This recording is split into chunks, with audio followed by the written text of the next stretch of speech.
देवता तो चोरा के भाग गया चोर। तो जब वो चोर देवता से अपने को रक्षा नहीं किया, वो हमारा आपका क्या रक्षा कर देगा? ईश्वर के बिना इजाजत से वो तिनका नहीं खड़ नहीं डोलता है। तो अंग्रेज आया ईश्वर के इजाजत से, तो अंग्रेज आया अगर ईश्वर की इजाजत से हमको गुलाम बना दिया, भारत की धरती को गुलाम बनाया, तो फिर ईश्वर के इजाजत होता तो अंग्रेज चला जाता। फिर ये लड़ाई भगत सिंह को, चंद्रशेखर को, खुदीराम बोस को सूली पर चढ़ने की क्या जरूरत है? दुर्गा जी बारी, सरस्वती जी बारी, आज दुर्गा जी को 10 को हाथ। आज तक मैं वंडर्स देखा, वंडर्स पढ़ा, पृथ्वी पर कभी 10 हाथ का कोई जीव नहीं हुआ।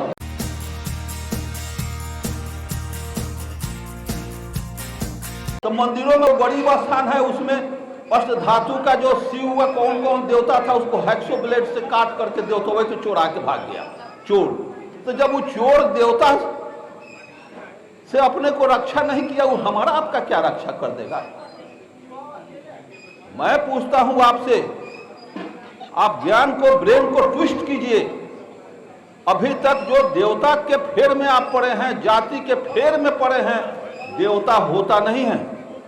देवता ये कुछ धूर्त लोग देवता का शब्द बना करके देवता बनाने की चीज है। कि दुर्गा जी बारी नहीं, सरस्वती जी बारी, आज दुर्गा जी को 10 को हाथ।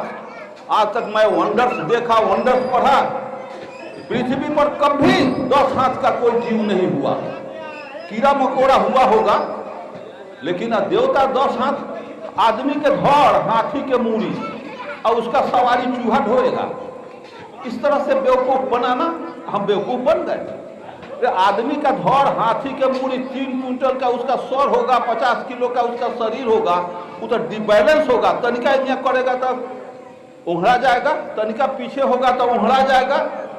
ये कितना काल्पनिक बात है, कितना ढकोसला है, कितना खुरफात है। ये अगर चित्र बना करके आप जापान में एथी में जाइएगा, भारतीय के भूमि पर हमारे यहाँ के मजदूर लोग गए थे पंजाब में कमाने, वहाँ दुर्गा पूजक एक चौराहे पर स्थान दिया। मैं ट्रैक्टर खरीदने गया था और आया उधर से पंजाबी 10 गोरा, 10 पंजाबी आ करके उसको ले करके सारा सारी लोग टांग करके उसका शोभा बढ़ाए थे।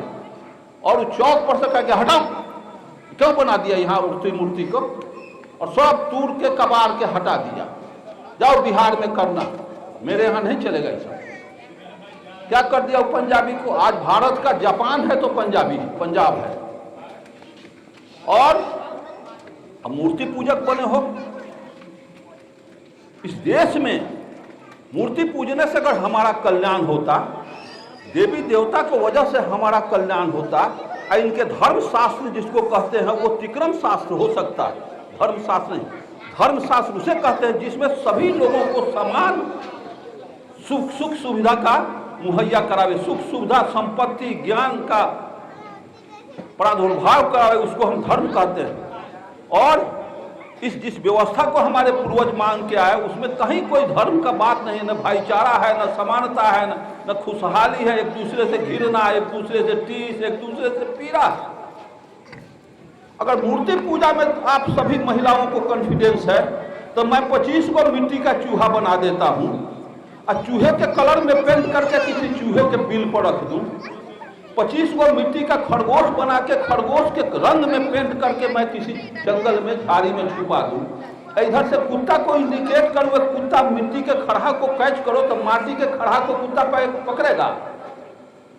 मिट्टी के चूहा को, मिट्टी के खड़हा को कुत्ता नहीं पकड़ेगा, मिट्टी के चूहा को बिल्ली नहीं पकड़ेगी, क्योंकि देखता है कि मैं इस पर छलांग भी लगाऊं तो व्यर्थ में चला जाएगा। तो जब मिट्टी के चूहा को बिल्ली कैच नहीं कर रही है, मिट्टी के खड़हा को कुत्ता कैच नहीं कर रहा है, लेकिन हम मानव अपने हाथ से शिव शंकर बना के, दुर्गा बना के, हनुमान बना के, पेट कोचारा करके, लंगोटा साया साड़ी ब्लाउज पहना के हम कर जोड़ के गिड़गिड़ाते हैं कि हे हनुमान जी हम पर कृपा करो, हे दुर्गा जी हम पर कृपा करो। तो दुर्गा के पास लैंड प्रॉपर्टी है, 2-4 कट्ठा जमीन रजिस्ट्री कर देगा। वो दुर्गा, हनुमान के पास बैंक बैलेंस है कि खाता न खाता 10-20 हजार रुपया दे देगा। इसका मतलब है कि असल नकल के पहचान करने में हम मानव से कुत्तक बिलाई कहीं ज्ञानी है। समझ रही है सब बच्ची? अगर कुत्ता मिट्टी के चूहा को, मिट्टी के खड़हा को कुत्ता बिल्ली नहीं कैच कर रही है, लेकिन हम लोग कितना अज्ञानी हैं तो उसको देवता मान रहे हैं। जिसको कबीर ने लिखा 600 वर्ष पहले कि पाहन पूजे हरि मिले तो मैं पूजू पहाड़। अरे जाता उससे बना करके पीसो जिससे मानव का कल्याण हो। सिलौट लोहिया पर मसाला पीसो जिससे तुम्हारी सब्जी और काम बने। अगर पत्थर पूजने से हमको अगर कुछ मिल जाता है तो उससे जल्दी मिलने का काम है हिमालय पहाड़ माउंट एवरेस्ट पर चढ़ के पूज दो, एक तरीका में घर धन से भर जाएगा। लेकिन ये सब काल्पनिक बात है, ये सब बकवास है। इससे आज तक हमारे पीढ़ी दर पीढ़ी पूजते आए। अरे किसको क्या मिल गया? वैद्यनाथ धाम करोड़ों आदमी जाते हैं, पूछो करोड़ों आदमी, आज तुम धान का फसल लगाओगे तो 3 महीना 4 महीना का रिटर्न आ जाएगा। रिटर्न आएगा, धान का फसल चावल बना के हम खाएंगे। टमाटर बैगन का खेती करते हो, तुरंत 2 महीना 1 महीना में रिटर्न आ जाएगा। आज कुछ करो और रिजल्ट अगर कल परसों अगर आ जाता है तो उस काम को जरूर करो। और जो पीढ़ी दर पीढ़ी से करते आ रहे हो उसका कोई रिजल्ट अभी तक नहीं आउट हुआ है, उसको क्यों कर रहे हो तुम? इसको बंद करो करना। जब हम अंग्रेज के गुलाम, जिनके शास्त्रों में लिखा है कि ईश्वर के बिना इजाजत से कोई तिनका नहीं खड़ नहीं डोलता है, तो अंग्रेज आया ईश्वर के इजाजत से। तो अंग्रेज आया अगर ईश्वर की इजाजत से हमको गुलाम बना दिया, भारत की धरती को गुलाम बनाया, तो फिर ईश्वर के इजाजत होता तो अंग्रेज चला जाता। फिर ये लड़ाई भगत सिंह को और चंद्रशेखर को, खुदीराम बोस को सूली पर चढ़ने की क्या जरूरत है? ईश्वर के जजमेंट में इंसान तो कुछ नहीं कर सकता है, वो ईश्वर फिर उसको सुधारेगा चाहे बनावेगा या बिगाड़ेगा। तो ईश्वर के इजाजत से तिनका नहीं डोलता। तो अंग्रेज आया ईश्वर के कहने पर, तो फिर ईश्वर कहता कि अंग्रेज यहाँ सब चले जाओ। फिर जालियांवाला बाग हटाने के लिए हमें क्या करना था? हमको नहीं कुछ करना था। कि भगत सिंह को काला पानी, हमारे बहुत से पूर्वज जो अंग्रेज भगाने में अपना जान दिया ना, सूली पर चढ़ा ना, समय बर्बाद किया, जेल के सलाखों में बंद हुआ। उस समय ईश्वर क्या देख रहा था? लड़ाई झगड़ा। ये सब काल्पनिक बात है, इससे दूर हटो। ईश्वर अगर है तो मैं पूछता हूँ, ईश्वर मुझको पैदा, लोग कहते हैं ना कि भगवान, हे भगवान हमारा पोता भेद है, तो भगवान ने पैदा किए हैं, हमको भगवान ने पैदा किया है। अरे माँ को भी ये पता नहीं है कि हमारे पेट में जो बच्चे पल रहे हैं वो लड़का है कि लड़की है। भले आज विज्ञान का ऐसी होगा कि उसका अल्ट्रासाउंड करा के कुछ विज्ञान हुआ है तब हम जान रहे हैं, लेकिन माँ के पेट में बेटा पल रहा है कि अगर नहीं अल्ट्रासाउंड विज्ञान का सहारा लिया जाए तो माँ को कोई पता है कि बेटा का हमारे निर्माण हमारे पेट के अंदर हो रहा है कि बेटी का निर्माण हो रहा है, हमारे पेट के अंदर आंख का निर्माण हो रहा है बच्चे का, कि कान का निर्माण हो रहा है, किसी को पता नहीं। वो नेचर है, वो स्वभाव है, वो क्रिया है। हमारे लोग बहुत लोग कहते थे कि इंद्र भगवान वर्षा बरसाते हैं, इंद्र भगवान के कृपा से वर्षा होती है। मैं आपसे कहूं कि इंद्र भगवान के कृपा से वर्षा हो, तूफान आंधी सब भगवान के कृपा से।